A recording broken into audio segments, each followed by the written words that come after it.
Ladies and gentlemen, are you ready? Tanong ng marami, bakit nga ba, puro matatanda, at mga seniors, ang karamihan ng views nila? Tanong ng marami ating sasagutin.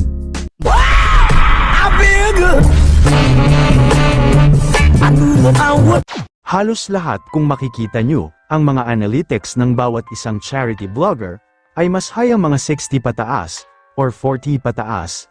Miski ang aking record ay mas marami nga ang mga seniors, kesa sa mga bata.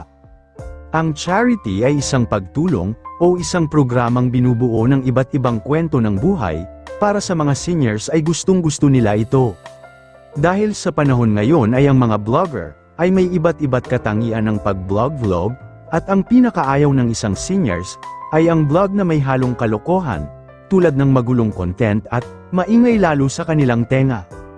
Kaya naman panatag sila, kung ang charity blogger, ay tahimik may kwento, may aral, pagtulong, adventures, at nakikita nila ang mga kababayan natin ay natutulungan at nakikita nila ang mga kalagayan nito.